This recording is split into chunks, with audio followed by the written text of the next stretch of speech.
Well, the War of 1812 is often thought about in regards to eastern North America and even the Great Lakes and the Indian Wars in the old Northwest. But in this case, we're talking about the far side of the world, which hasn't been neglected by historians, but it's certainly out on the margins of consciousness.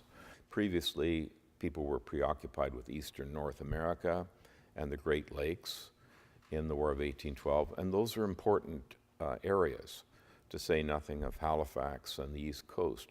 But I think the Pacific phases of all of this are part and parcel of this very large story, because all of a sudden this was a global war.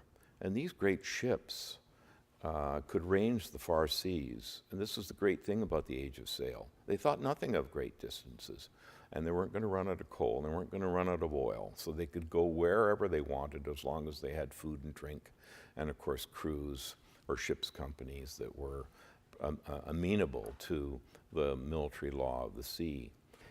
Our story really begins with Mackenzie coming overland in 1793. It picks up when Lewis and Clark come to the Columbia in 1804, 5, and 6, when John Jacob Astor begins to establish a post called Astoria at the mouth of the Columbia River.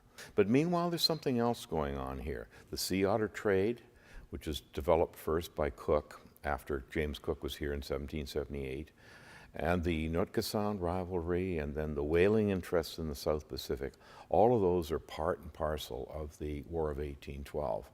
The British were sending whaling ships into the South Atlantic and South Pacific to get oil to keep the lamps of London lit. And meanwhile, another warship called the Raccoon was sent up to the Columbia River and then engaged in the takeover of Astoria and naming it Fort George. Now after that, there's the tremendous diplomatic tangle as to who would own Western North America, or Oregon as it was called at that time. Because in those days, Russia was still in Alaska, and Spain was in Mexico and Baja California. So they're teasing out the background of the diplomatic and political problems related to Western North America. But by the end of the War of 1812, it had come down to two contestants. The first contestant, of course, is the British backing the Northwest Company, and they're later succeeded by the Hudson Bay Company in 1821.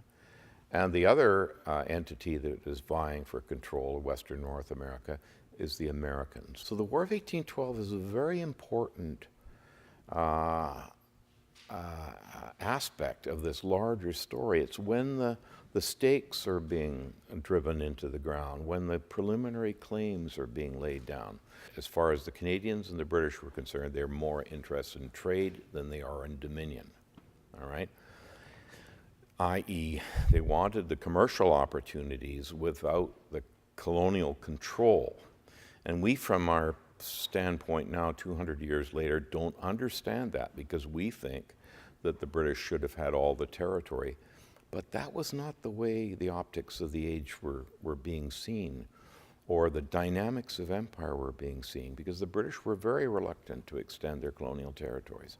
So this is an underlying theme of the War of 1812. This subject is really fundamental because it shows global history, and Western North America and the Northwest Coast, the Pacific, the sea otter trade, the whaling trade, the fight for the whaling ships and so forth is all part of this integration of economic and political and military, that is to say naval acquisitions and fighting in the far Pacific. So this is the War of 1812 on the far side of the world.